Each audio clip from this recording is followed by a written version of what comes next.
Okay, so all three of these guys get sold to us as the hard work hero. Yujiitadori from Jujutsukaisen, Izuku Midoriya from My Hero Academia, and Tanjirokamado from Demonslayer. Which one of them actually worked the hardest to get where they ended up? And I already know the comments are gonna split three ways and start throwing hands, so let me set the rules before we start. I'm asking who put in the most actual work, the most sweat, the most suffering, the most grinding to earn their spot at the top. Hard work isn't one single thing. There's physical grind, the literal training. There's how low you started, how much ground you had to cover, and there's the big one, how much was handed to you versus how much you actually bled for. And when you line these three up against all of those at once, the answer gets a lot messier than the anime wants you to believe. So let's break all three down. Let's start with Yuji because his hard work story is the one that falls apart the fastest when you actually analyze it. He starts the series already absurdly strong. Before he knows curses even exist, this is a supposedly regular high schooler casually hurling a softball so hard it dents a goalpost. He also has running times that have the track team begging him to join, throwing around strength that straight up shouldn't be human. Genetics handed him a body most professional athletes would sell a kidney for, and he did not grind for that. He woke up with it. Day one, before the plot even starts, he's already operating on a ridiculous physical tier within his verse. And then look at how he becomes important in the story. He doesn't earn his seat at the table, he eats a finger. He swallows a cursed object and ends up as the vessel for Sukuna, the single most powerful entity in the entire setting, now living rent-free in his body. That's the biggest get-out-of-jail-free card in the whole show, falling directly into his lap because he was brave one time and made an impulsive choice to save somebody. So a huge chunk of what makes Yuji matter is circumstance. It's a passenger doing a lot of the heavy lifting. But Yuji's hard work doesn't show up in strength, it shows up in resolve, and that's a category the other two can't match him in. Yes, his training under Gojo is brutal, getting his fundamentals beaten into him. But the real grind for Yuji is emotional. This is a guy who decides that his entire mission is to make sure people around him get what he calls a proper death. That nobody dies alone or in a meaningless way on his watch. And then the show systematically tortures him for daring to care. He watches people die over and over. He gets blamed for deaths. He gets manipulated, gutted emotionally, told that his very existence is the cause of catastrophe. The kid carries survivor's guilt that would put a normal person in the ground, and he keeps standing up. That is a form of hard work people massively undersell. The sheer grinding labor of not breaking when the universe is actively trying to break you. So Yuji's effort is absolutely real. It's just that he didn't grind for his power, he grinds every single day just to stay upright underneath it. Now, Midoriya is the classic answer here. He's the one most people's brains jump to immediately, and I completely get why, because on the surface, his resume is stacked. On one hand, Deku has the single strongest, started from absolutely nothing case on this entire list, no contest. The kid was born quirkless in a society where roughly 80% of the population has some kind of superpower, and where having one is basically the baseline of being a normal functional person. Izuku is one of the powerless minority. He gets bullied relentlessly for it, for years by his own childhood friend. He gets told point blank to his face by All Might, his lifelong hero, that he cannot be a hero without a quirk. That's basically having your dream personally executed in front of you by the one person you trusted to tell you the truth.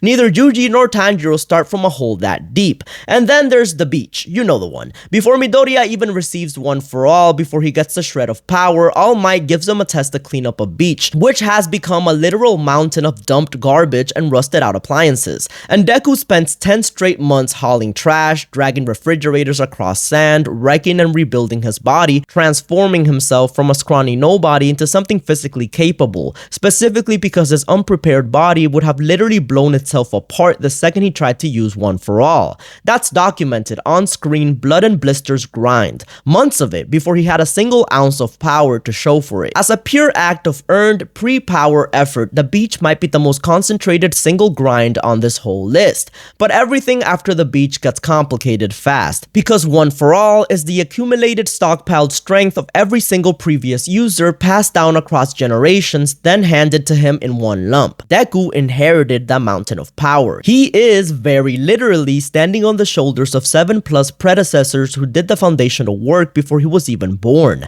A giant portion of Deku's on-screen pain is struggling to control a power that's too big for him. He shatters his own arms again and again, snapping his fingers and destroying his own bones, because his body can't handle the sheer scale of what he was given. And look, that's real suffering, no question. The kid is in agony constantly. But notice the category of it. Deku's signature hardship is the hardship of managing an inheritance inheritance, not the hardship of building something from raw nothing. A whole lot of what came after the beach is basically inheritance with a brutal learning curve. So his case is strong, but it's not a spotless, hardest worker, no exception story. Tanjiro is my pick, and the deeper you actually dig into what this kid put himself through, the more the gap starts to open up. He's the only one of the three whose strength is almost entirely built and almost nothing given. Yuji got a genetic freak body and the king of curses as a passenger. Deku got one for all, a stockpiled inheritance of generational power. What exactly did Tanjiro get handed? A murdered family, a little sister turned into a demon who he now has to physically restrain from eating people,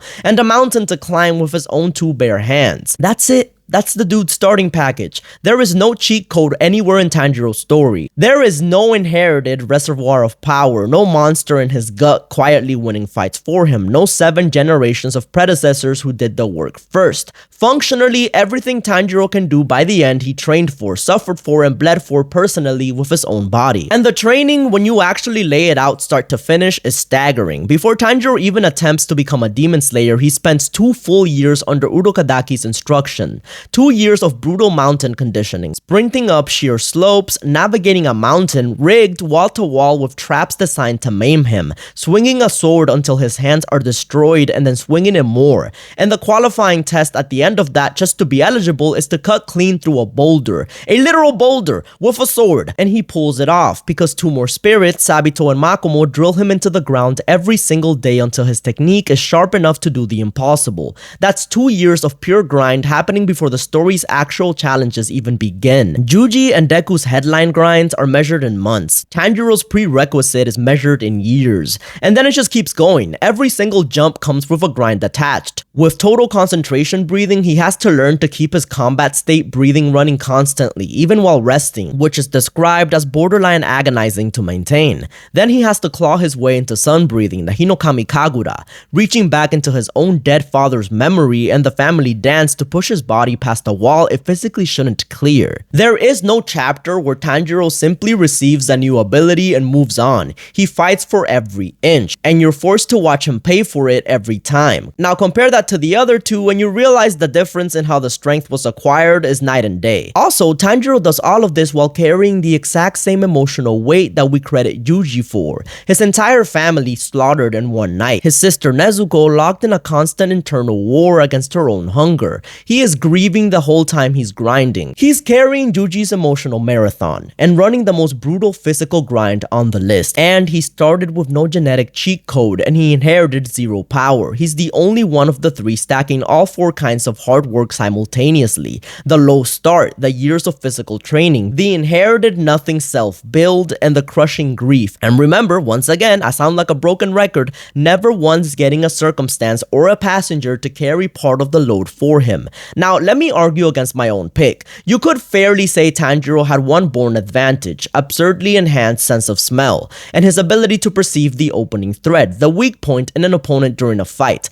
That is a natural talent, not a trained one, and it does carry him through more than a few encounters he might have otherwise lost. So Tanjiro isn't purely self-made, he came with a gift, and you could argue Deku objectively started lower than Tanjiro ever did because Tanjiro at least began with a loving, intact family and a completely normal, capable body, whereas Deku started quirkless, bullied, publicly told he was worthless by the society he wanted to save and by the hero he worshipped. But I'm still going for Tanjiro. Deku's legendary beach grind was 10 months. Tanjiro's foundation, just to qualify, just to reach the starting line, was 2 years. And then he kept grinding on screen for every power-up after that while inheriting nothing. Deku's smell equivalent is one for all, except that's not a personal gift, that's a stockpile other people built and handed down. Tanjiro's natural gift is a really good nose, and yeah, that's helpful, but be honest about the scale. A sharp sense of smell is a detail, it's a tool that helps him apply his training. It is not a generational superpower, and it is definitely not the literal king of curses. It doesn't swing the fundamental math of his strength the way it does for the other two. So strip every inherited and gifted thing off all 3 of these guys at once and watch what's left standing.